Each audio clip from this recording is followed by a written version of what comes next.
हर्षित landmark, सपनों का घर जैसा आप चाहते हैं हम बनाते हैं। 1, 2 एवं 3 BHK ready position flats. Call 9827321321।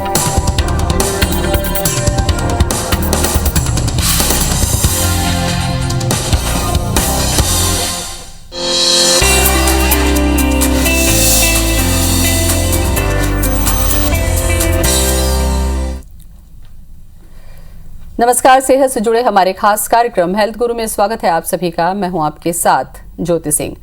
महिलाओं को ऐसी कई परेशानियों का सामना अपने जीवन में करना पड़ता है जिनके बारे में कई बार वो खुलकर चर्चा भी नहीं करती या हिचकिचाती हैं। लेकिन अगर समय रहते इन समस्याओं का निदान न किया जाए तो ये फिर गंभीर बीमारी का रूप भी ले लेती है। ऐसी ही गंभीर बीमारी होती है असामान्य गर्भाशय का रक्तस्राव, जिसमें आज के समय में ज्यादातर महिलाएं पीड़ित हो रही हैं। तो आज इसके ऊपर हम चर्चा करेंगे और जानेंगे कि असामान्य जो गर्भाशय से रक्तस्राव होता है वो क्यों होता है, इसके लक्षण क्या है और क्या ये किसी गंभीर बीमारी की तरफ इशारा तो नहीं करता। चलिए शुरू करते अपना खास कार्यक्रम हेल्थ गुरु।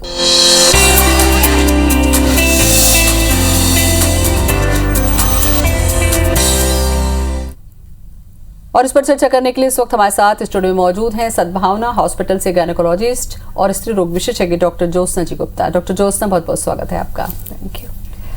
डॉक्टर ज्योत्सना, जैसा कि मैंने अभी परिचय में ही कहा, जो लड़की होती है और एक माँ बनने के बाद जब मेनोपॉज तक पहुंचती है, इस दौरान उसके जीवन में जो सबसे अहम घटना घटती है वो होते हैं मेंसेस का स्टार्ट होना, उससे पहले की तकलीफ और उसके बाद एक प्रेगनेंसी वाला फेज जब वो माँ बनती है और उसके बाद सारी जिम्मेदारियों से जब वो मुक्त होती है तो वो रजोवृत्ति की तरफ यानी कि मेनोपॉज की तरफ पहुंचती है। तो इस पूरे लंबे समय में जो गर्भाशय से जो ब्लीडिंग है उससे उसका सामना हर महीने होता रहता है।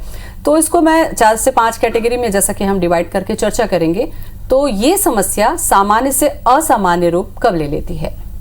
जी, असामान्य गर्भ रक्तस्राव या हम इसको इंग्लिश में बोलते हैं एब्नॉर्मल यूट्राइन ब्लीडिंग, एक इतनी कॉमन समस्या है कि आप ये समझिए जैसे हम अगर ओपीडी में 10 पेशेंट देख रहे हैं तो उसमें से 7 पेशेंट हमको सिर्फ और सिर्फ इसी चीज़ के मिलते हैं, असामान्य गर्भाशय का रक्तस्राव। इसके बहुत सारे कारण हैं, बहुत सारे इसके हर एज ग्रुप में कारण थोड़े थोड़े अलग हैं और कुछ कॉमन हैं। अगर हम इन कारणों को 5 ग्रुप में डिवाइड करते हैं तो पहला ग्रुप जो बहुत ही एक नाजुक सा ग्रुप है जिसको हम बोलते हैं प्री मेनार्कल ग्रुप।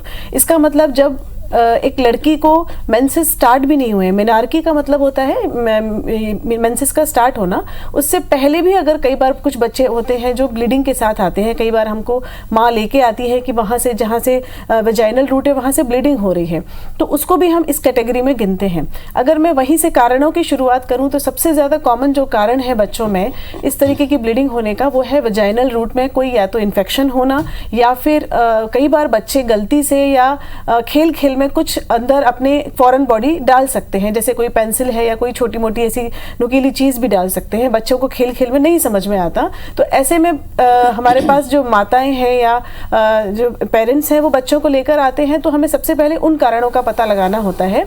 अदरवाइज गर्भाशय से संबंधित जो ब्लीडिंग है वो इस एज ग्रुप में बहुत ही अनकॉमन होती है। उसके बाद जो सबसे इंपॉर्टेंट ग्रुप है वो है मेनार्कल ग्रुप या प्यूबर्टी ग्रुप। प्यूबर्टी का मतलब है जब पीरियड स्टार्ट हुआ है और तब से लेकर एडोलेसेंट लगभग 20 साल की उम्र तक, उस समय जो हमें खास ध्यान रखने की बात होती है कि असामान्य ब्लीडिंग क्या है। नॉर्मल मेंसेस के लिए पहली बात तो समझना पड़ेगा उसके लिए कि सामान्य रक्तस्राव क्या है, ये जानना बहुत ज़रूरी है।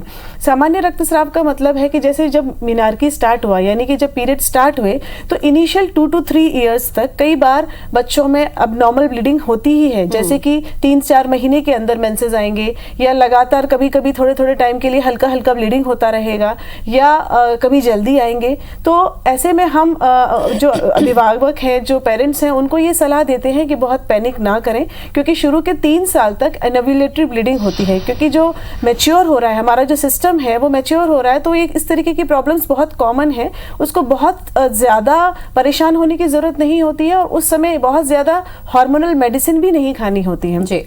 उस समय ये ध्यान रखना है। लेकिन एक बहुत इंपॉर्टेंट चीज है जो कि उस वक्त हमें डायग्नोस करना जरूरी है, वो है कोएगुलेशन डिसऑर्डर्स।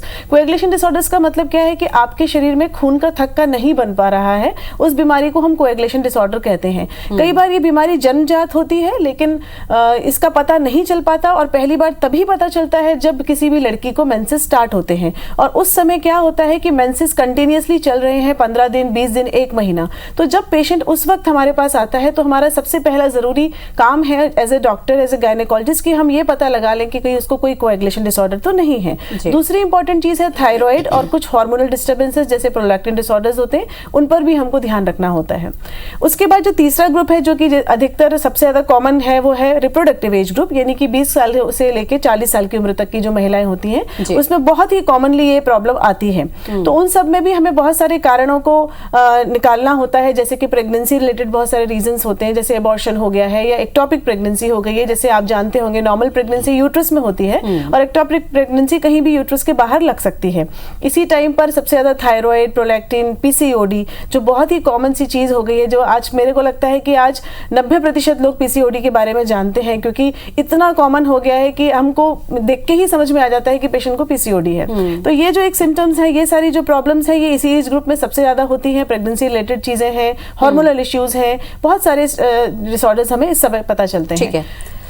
ये महत्वपूर्ण जो कारण थे डॉक्टर ज्योत्सना, वो ये थे कि जिसपे कुछ ना कुछ कारण है जो समझ में आता है, लेकिन इन सभी जिम्मेदारियों से जब महिला फ्री हो जाती है, 40 और 50 के बीच जब वो पहुंचने लगती है, तो कई बार ये होता है कि पीरियड्स स्किप हो रहे हैं या ब्लीडिंग हो रही है तो रुक भी नहीं रही है। तब थोड़ा सा डर भी महिलाओं को डर लगता है कि कहीं कोई कैंसर जैसी बीमारी तो नहीं है। आपको लगता है कि इस समय पर ये जो ब्लीडिंग एबनॉर्मल हो रही है, यहाँ पर बहुत ज्यादा ध्यान देने की जरूरत है? जी, सबसे ज्यादा इंपॉर्टेंट टाइम जो है वो है पेरीमीनोपॉज और मीनोपॉज। तो पेरीमीनोपॉज का मतलब है जब मीनोपॉज होने वाला है उससे 5 साल पहले या 6 साल पहले का जो पीरियड रहता है, उस समय सबसे ज्यादा एबनॉर्मल ब्लीडिंग होती है। कई बार पीरियड लंबे टाइम तक नहीं आता और उसके बाद एकदम से ज्यादा आता है, और कई बार बहुत जल्दी जल्दी पीरियड्स आने लगते हैं। तो कुछ महिलाएं ये सोचकर इग्नोर कर देती है कि अरे अब तो हमारे जाने का समय है, मीनोपॉज होने वाला है, तो ये नॉर्मल है, अभी हम वेट कर लेते हैं, देखते रहते हैं। तो वो एक बिल्कुल ही गलत बात है। उस समय आपको सबसे ज्यादा जरूरत है एक डॉक्टर को मिलने की, क्योंकि यही एक समय है जब सबसे ज्यादा कैंसर होने की संभावना होती है। दूसरा, जो कुछ जो यूट्रस के लीजन्स होते हैं, जैसे फाइब्रॉइड का नाम सुना होगा आप लोगों ने, एक एडिनोमायोसिस होता है, एंडोमेट्रियोसिस होता है, ये सारी चीजें भी इसी वक्त उभर कर आती हैं। तो ये एक बहुत ही छोटी सी चीज, जो आप डॉक्टर के पास जाते हैं तो एक नॉर्मल गायनेकोलॉजिकल चेकअप, कुछ ब्लड टेस्ट, जिसमें से मैं स्पेसिफिकली बोलूं तो एक हीमोग्लोबिन, एक थायराइड और एक शुगर, जो कि बहुत ही सिंपल से टेस्ट है, कहीं भी हो जाते हैं। और इसे पता चलाने में मदद मिलती है, बहुत मदद मिलती है। और तीसरी चीज है सोनोग्राफी। ये 3 चीजें अगर आप करवा लेते हैं एक डॉक्टर के पास जाके, तो आप समझ लीजिए कि 95% आपने प्रॉब्लम आपको पता चल गया और उसी वक्त उसका निदान भी हो सकता है। और मीनोपॉज के बाद अगर हम देखें तो मीनोपॉज का मतलब है कि 1 साल तक अगर किसी भी महिला को ब्लीडिंग नहीं हो रही है तो उसे हम मीनोपॉज बोलते हैं। तो मीनोपॉज अगर 1 साल के बाद कभी भी ब्लीडिंग स्टार्ट हो रही है तो ये बहुत ही खतरनाक बीमारी का रूप ले सकती है। इस समय बिल्कुल भी इग्नोर ना करें, सबसे पहले तुरंत जाकर डॉक्टर के पास जांच कराएं। हो सकता है वो आपको सोनोग्राफी और बायोप्सी की सलाह दे, और आप हो सकता है कि आने वाली एक खतरे वाली जो बीमारियां हैं उनसे आप इसी समय पर बच सकें, शुरुआती स्टेज में ही पकड़ में आ जाए। बिल्कुल। डॉक्टर ज्योत्सना, चूंकि आप छत्तीसगढ़ में प्रैक्टिस कर रही हैं, आपका एक बड़ा हॉस्पिटल है, गांव की जो महिलाएं हैं वो आप तक पहुंचती हैं। आपने ये देखा होगा कि गांव की जो महिलाएं हैं, खास करके अगर पीरियड्स पर चर्चा करना चाहें तो उनके अंदर में एक संकोच होता है, वो झिझक होती है, और कई बार इसी वजह से कई दिनों तक की जो ब्लीडिंग होती है उसको वो सामान्य समझकर बैठी रहती है। आपको लगता है कि महिलाओं का जागरूक होना बहुत जरूरी है अगर आपको गंभीर बीमारी से बचना है और लगातार अगर ब्लीडिंग हो रही है उसको रोकना है? जी, ये तो बहुत ही ज़्यादा, मतलब ज़रूरत से भी ज़्यादा कहना चाहिए, आज की नीड है कि जो महिलाएं हैं हो सकता है कि वो अपनी बात नहीं बोल पाएं, लेकिन अब जो बच्चे हैं वो तो सारे पढ़े लिखे हुए हैं, मीडिया का सभी लोग यूज़ करते हैं। तो अगर उनको ये समझ में आ रहा है कि हमारी माँ को, बड़ी बहन को या किसी को, दादी को भी ये कुछ ऐसी तकलीफ हो रही है जिसके बारे में हमको घर में पता तो चल रहा है लेकिन हम बात नहीं कर रहे हैं, तो मेरा तो सजेशन होगा कि वो लोग आगे आएँ और आगे होकर उनको बोलें कि भाई आप चलिए हॉस्पिटल चलिए, ये ज़रूरी चीज है, अभी अगर पकड़ में नहीं आया तो आगे आप हमारे हो सकता है कि सिचुएशन हाथ में ना आए। तो ये इस तरीके का एक जागरूकता फैलाना बहुत ज्यादा जरूरी है। समय समय पर लोगों को कैंप्स होने चाहिए, लोगों को कुछ अभियान चलना चाहिए ताकि हम गाँवों में जाकर लोगों को समझा सकें कि ये क्या जरूरत है इस समय और किस तरीके से आप इन सब से बच सकते हो। बिल्कुल। इसके अब जांच की बात तो आपने कही डॉक्टर साहब, जब आप तक कोई पहुंचेंगी महिला तभी आप उनको जांच के लिए सजेस्ट करेंगे। मान लीजिए अगर किसी को कुछ भी नहीं है तो सामान्य जैसे साल में हम एक बार अपना ब्लड टेस्ट कराते हैं, तो क्या महिलाओं की ये जिम्मेदारी होती है कि वो खुद के प्रति जागरूक रहकर अपना एक रूटीन चेकअप कर ले ताकि उनको ये निश्चिंतता हो जाए कि हाँ हमारे अंदर शरीर के जो अंग हैं वो फिट हैं? क्या ये जांच महत्वपूर्ण होती है जानना? बिल्कुल जरूरी होती है, खास तौर पे जब आप 40 की उम्र को टच करते हैं तब कुछ कुछ चीजें हैं बहुत ही सामान्य सी, जैसा कि मैंने बताया एक गायनोकोलॉजिकल चेकअप जिसमें हम एक पैप्समियर जैसी बहुत छोटी सी जांच करते हैं, जिससे आप आगे चलकर सर्विक्स के कैंसर जो गर्भाशय के मुंह का कैंसर है उसका हम पता लगा सकते हैं, 10 साल पहले पता लगा सकते हैं। तो आप सोचिए कि हम निदान अगर उसी वक्त कर देंगे तो ये समस्या आगे चल के होगी ही नहीं। इसी तरीके से जो यूट्रस की ब्लीडिंग होती है उसको भी अगर आप उसी वक्त बायोप्सी कर लें या मान लो सोनोग्राफी नॉर्मल एक टेस्ट कर लें तो आगे चलकर ये सारी चीजों को हम 10-15 साल पहले ही पता लगा सकते हैं। तो एक नॉर्मल गायनेकोलॉजिकल चेकअप हर महिला को कराना चाहिए। पैप्समियर कम से कम 3 से 5 साल के बीच में एक बार करना चाहिए जब भी नॉर्मल आता है, और अगर एबनॉर्मल है तो हर 6 महीने पे करना होता है। इसी तरह से मेमोग्राफी जैसी एक चीज है जो कि ब्रेस्ट कैंसर के बारे में हम बताती है, तो उसको भी लगभग 3 से 5 वर्ष के अंतराल पर कराते रहना चाहिए 40 की उम्र के बाद। बिल्कुल। अब थोड़ा ट्रीटमेंट वाले पार्ट पर हम चर्चा करें डॉक्टर ज्योत्सना, क्योंकि यही वो पार्ट है जिससे महिलाएं डरती हैं और इस तक डॉक्टर तक पहुंचने में उन्हें संकोच होता है। ग्रामीण महिलाओं की बात करें चाहे शहरी महिलाओं की बात करें, बहुत ज्यादा ये कॉमन चीज सुनने को मिलती है डॉक्टर ज्योत्सना कि अगर ब्लीडिंग बहुत ज्यादा हो रही है, रेगुलर नहीं है पीरियड्स और आपकी ये 40 के पार है तो डॉक्टर के पास नहीं जाना है, क्योंकि डॉक्टर के पास आप जाएंगी तो दवा से नहीं आपका यूट्रस निकाल दिया जाएगा। जी। क्या ये भ्रांति है? क्या हर समस्या के लिए, हर ब्लीडिंग के लिए क्या एक ही उपाय है कि यूट्रस निकाल दिया जाए? बिल्कुल भी ऐसा नहीं है। और आज आपके शोज के माध्यम से ज्योति जी मैं यही मैसेज शायद सबको देना चाहती हूँ कि ये जो एक डर बैठा हुआ है कि हमारा ब्लीडिंग अगर हो रहा है अब नॉर्मल तो या तो यूट्रस निकलवाने से हम सारी समस्याओं का हल हो जाएगा, या तो पेशेंट खुद जाके हमें बोलते हैं कई बार कि हमारा यूट्रस निकाल दीजिए, और या कई बार ये सलाह भी दी जाती है कि यूट्रस निकाल दिया जाए। तो मैं यही बताना चाहती हूँ कि अब ऐसा हो गया है कि पहले हो सकता है कि कोई विकल्प ना रहे हो, लेकिन अभी हमारे पास इतने सारे विकल्प हैं ज्योति जी कि हमें वो यूट्रस के ऑपरेशन तक पहुंचने के लिए तो अभी जाने की जरूरत ही नहीं पड़ती है। सबसे पहले तो दवाइयां बहुत सारी आ गई हैं, कुछ सिंपल मेडिसिन है, कुछ हार्मोनल मेडिसिन है और बहुत सारी वैरायटी ऑफ मेडिसिन है। इवन जो पहले फाइब्रॉइड के लिए कहते थे सीधे ऑपरेशन कराओ, ट्यूमर समझ के बस ट्यूमर, फाइब्रॉइड को ट्यूमर का नाम दिया जाता था और तुरंत ऑपरेशन। जी, तो वो बिल्कुल बंद की जरूरत नहीं है। उसके लिए भी बहुत सारी मॉडलिटीज आ गई हैं, कुछ मेडिसिन है, कुछ इंटरवेंशनल रेडियोलॉजी है, बहुत सारी चीजें हैं। इसी तरीके से जो एबनॉर्मल यूट्राइन ब्लीडिंग है उसमें भी कुछ मिनिमल इन्वेजिव मेथड्स आ गए हैं मार्केट में, जैसे कि मेरिना करके एक डिवाइस होती है जिसके बारे में आपको मैं बताना चाहूंगी। ये एक ऐसी चीज है जैसे कॉपर टी की तरह हम यूट्रस में डाल देते हैं और ये 5 साल तक काम करती है, और इससे कम से कम जो भी पेशेंट को प्रॉब्लम हो रही है, जैसे हैवी ब्लीडिंग है, पेन हो रहा है या एबनॉर्मल ब्लीडिंग है, वो सब ठीक हो जाता है 5 साल के अंदर। आप रिपीट इसे दोबारा चेंज कर सकते हैं, और नहीं ठीक होता है तो आखिरी ऑप्शन हमारे पास यूट्रस रिमूवल होता है, पर ये पहला ऑप्शन कभी भी नहीं होना चाहिए। बिल्कुल, और इसी जागरूकता के लिहाज से आज हमने ये कार्यक्रम किया है ताकि आपके मन में मिथ और डर दोनों ही चीजें निकल जाएं और आप एक हेल्दी लाइफ को जी सकें। ऑपरेशन पर जब हम चर्चा करते हैं तो क्या वो पहले के ऑपरेशन के जैसे ही आज सर्जरी होती है या इसमें एडवांस टेक्नोलॉजी डॉक्टर ज्योत्सना अपने हॉस्पिटल में यूज कर रही है, उसके बारे में आपको जानकारी देंगे। आज हम चर्चा कर रहे हैं गर्भाशय से होने वाले असामान्य रक्तस्राव के कारण क्या होते हैं, लक्षण क्या होते हैं और उसका उपचार क्या होता है। तमाम जानकारी डॉक्टर ज्योत्सना ने आपको दी। अब हम चर्चा करते हैं कि इसके ट्रीटमेंट वाले पार्ट पर, तब जब मेडिसिन से बात नहीं बनती और तब हमको जब डॉक्टर सजेस्ट करते हैं डॉक्टर ज्योत्सना कि अब आपको सर्जरी पर जाना है।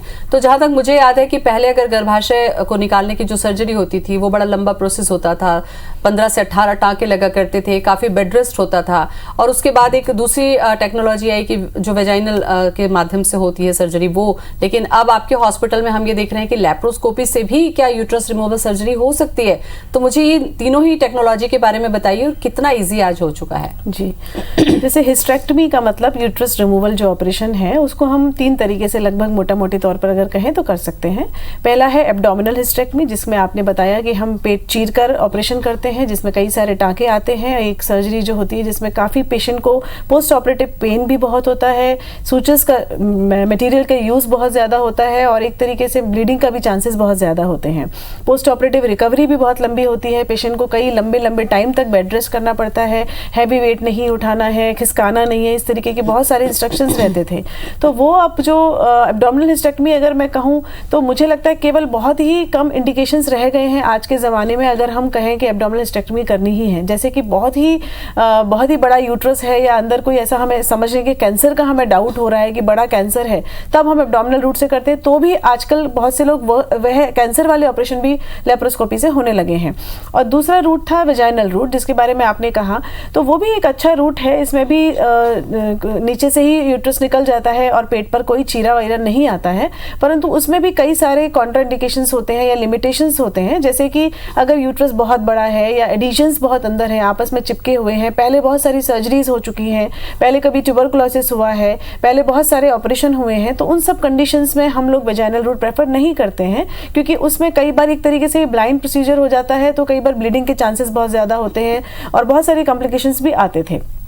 अब जो हम टेक्निक यूज़ कर रहे हैं उसका नाम है लेप्रोस्कोपिक हिस्टेरेक्टमी, और टू बी वेरी प्रिसाइज मैं कहूँ तो टोटल लेप्रोस्कोपिक हिस्टेरेक्टमी। तो टोटल लेप्रोस्कोपिक हिस्टेरेक्टमी का मतलब ये है कि हम जब पूरा का पूरा ऑपरेशन हम दूरबीन से करते हैं और उसमें हम केवल पेट के अंदर 3 होल बनाते हैं, सिर्फ छोटे छोटे 3 छेद बनाते हैं और उसी से पूरी प्रक्रिया हो जाती है। इसमें कोई सूचर मटेरियल का यूज़ नहीं किया जाता। सारा ऑपरेशन एक तरीके से सामान्य भाषा में लेज़र से कहा जाए तो लेज़र बोल सकते हैं, या आप कहिए तो इसको जो एक लेज़र ही कहेंगे, उससे आप किया जाता है।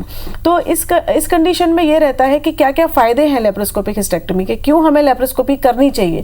क्योंकि लेप्रोस्कोपी जो है उसमें हम पूरा विजन हमको डायरेक्ट क्लियर दिखता है। हम एक वीडियो मॉनिटर में हम सारी हिस्टेरेक्टमी करते हैं, तो एक एक छोटी से छोटी माइन्यूट जो हमको चीज़ें नहीं दिखती होंगी कभी अपनी आंखों से, तो वो हम एक लार्ज व्यू देखते हैं। तो इसमें हमारा प्रिसीजन बहुत ज़्यादा बढ़ जाता है, टाइम कम लगता है, ब्लड लॉस बहुत कम होता है। चूँकि सूचर्स नहीं लगते हैं तो पेशेंट का रिकवरी बहुत फास्ट है। हम जिस दिन हिस्टेरेक्टमी करते हैं उसी दिन पेशेंट को खड़ा करके चला सकते हैं, जो कि हम पहले कभी संभव ही नहीं होता था। और पोस्ट ऑपरेटिव पेन किलर का यूज़ बहुत कम होता है, ब्लीडिंग बिल्कुल नहीं होती है। तो इतने सारे फायदे हैं कि लेप्रोस्कोपी को, जो मैं तो कहूँगी कि अब कोई भी ऑपरेशन है जो करना है तो सिर्फ लेप्रोस्कोपी से ही करना है, और ऐसा हम काफ़ी कर रहे हैं हमारे हॉस्पिटल में भी। और ये जो है ये एक ऐसी टेक्निक है जिसके बारे में लोगों को ये भ्रांति थी कि अगर दूरबीन से या लेज़र से करेंगे तो कंप्लीट नहीं हो पाता है। जैसे मेरे पास पेशेंट आते हैं, बोलते हैं मैडम पूरा नहीं होता है, पर ये पहले जमाने की बात हो सकती है, लेकिन अब जितना पूरा हम लेप्रोस्कोपी से कर सकते हैं बाकी किसी रूट से नहीं कर सकते।